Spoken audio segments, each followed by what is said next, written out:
What's up guys? Welcome to Anime Kahide. If you'd like to help me out, please hit the like button and subscribe to my channel.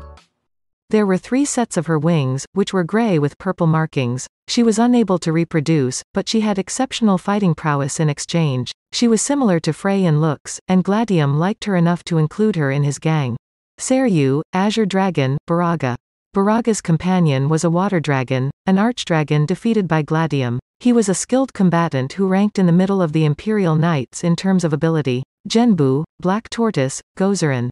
Gozarin has a rare monster named Lorelei. When Gladium vanquished Lorelei, she started to follow him.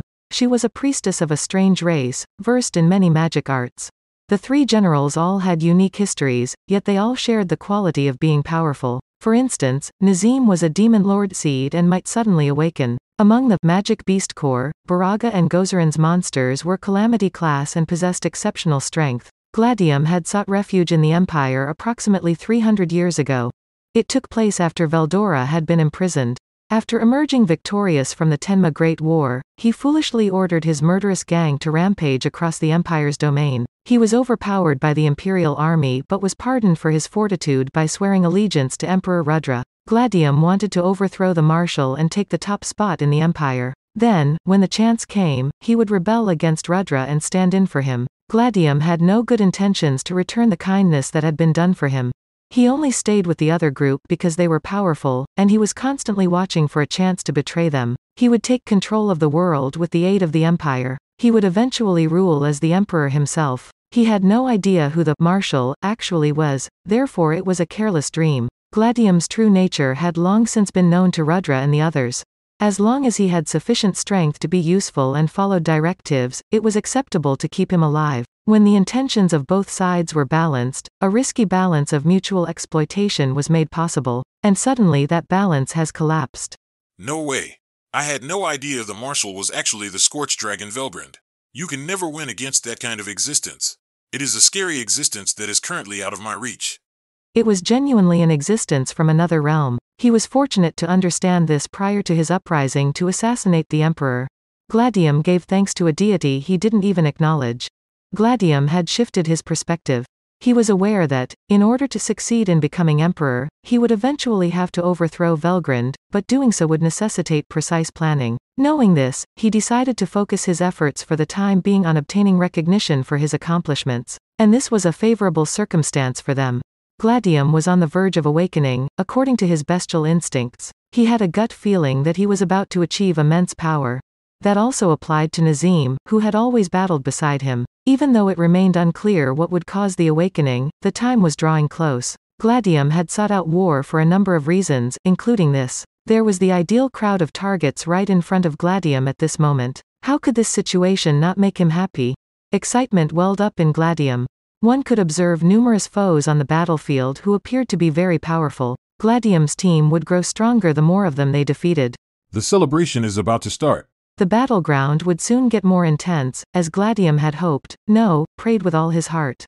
The 3 generals Gladium was in charge of advanced toward the goal their master had set. Their eyes looked for and discovered formidable foes. Hey, that's King Gazel. I'll improve my reputation significantly if I can defeat him. What? Are you attempting to outrun everyone? Sir Gladium will be upset if you don't leave him something nice, you know. King Gazel was renowned for his bravery, therefore beating him would undoubtedly enhance his reputation. Baraga's heart was beating like a warrior. He had to be calmed down by Nazim. She advised Baraga to make compromises because she was aware that Gladium was going after King Gazel. Additionally, The power of Sir Gladium will undoubtedly rise if he defeats Gazel. This opportunity is too excellent to miss. the truth is that Nazim felt the same way. As for Baraga, his master Gladium was also his top priority. Gazel was a wounded guy to begin with, and as a warrior, he ran the possibility of being accused of cowardice. It would be great to defeat a more suitable foe in this manner. I understand. Sir Gladium will hopefully eat King Gazel and grow stronger, Stated Baraga. Gozarin grinned as she replied. Rest assured, there are a lot more formidable opponents here. It's a tad disappointing, but it might satisfy your hunger. As was already stated, there were a lot of powerful individuals on the battlefield. Baraga merely nodded without rushing. Nazim nodded and grinned as well. The time of awakening is approaching, as Sir Gladium has stated. I shall be the first to attain the status of true demon lord. The Vermilion Bird, Nezim. Aren't you the one wanting to get ahead, Nezim? Okay, settle down now. We must be thinking the same thing. I'm sure. Let's leave that King Gazel in Sir Gladium's capable hands, and then we may do anything we like. Everyone's emotions were expressed in those words. The weak lizard is mine in that case. I want to attack him first to break their fighting spirit because it appears that he is the leader of the Dragonook group, which is still quite active and bothersome. I suppose I'll go with the cocky lady over there. She will need to learn her lesson about not getting my permission before flying. I shall then eliminate that golem. I'll let him experience Lorelli's full strength. The three generals spoke up one at a time to ensure that no one was taken advantage of. The three generals then flew in the direction of their respective prey. But this flimsy scheme would turn out to be foolish. Gazel was Gladium's aim, as his three generals had anticipated. It made perfect sense. It depended on the circumstance whether or not to attack the strong first, but it made sense to start with a powerful adversary who had been debilitated. Gazel was immobile due to Kondu's blow against him. It was best to act now. I assume you're King Gazel. I'm Gladium, General Gladium, leader of the most potent magic beast corps in the Empire. I'll chop off your head. It was just downright low, there was no hesitancy or modesty. For Gladium, though, this behavior was acceptable. He truly believed that you should utilize any means necessary to accomplish your goals. Gladium flew down towards King Gazel, but he was stopped by someone. It was the Draco Lord, Gabble, who he believed to have been vanquished, a dragonoot with reddish-purple scales that flashed with purple lightning. I've returned. We won't ignore your disrespect towards King Gazel. You dare to get in my way? Stupid lizard. Gladium was annoyed that his prey had interrupted him. He quickly realized that it was the wrong moment to be thinking so, though, and was agitated. Gladium was startled by what he saw when he turned to look at his three generals and wondered what they were up to. The Azure Dragon, Baraga, who was supposed to be Gabble's adversary, had been destroyed by the revived Gabble in a single strike. After Lorelei was killed, the Black Tortoise, Gozarin, who had been in great spirits as she approached the demon Colossus, broke down in tears. Vermilion Bird, Nazim, the lone survivor, was engaged in a competitive battle with Soka, whom she picked as her opponent. Even when the soldiers challenged Gabble in order to defend Gladium, the disparity in their strengths was clear. Gladium attempted to advance on his own because he had no other option. Major General Zomdo, however, immediately issued an urgent magic communication. There's a crisis. Here, Demon Lord Rimuru has done something outrageous. Please, urgently send reinforcements to us to ensure His Majesty's safety. Gladium wanted to scream at him, but he restrained himself. He then demanded to know what had occurred. He drew a massive, absurdly massive demon summoning gate. What are you saying? To put it another way, hundreds of greater demons and above were called. Furthermore, they have been incarnated. Their collective abilities are all A-level, yet they're even acting as a cohesive unit. Zomdo's agitated exclamation made it clear that the situation was critical.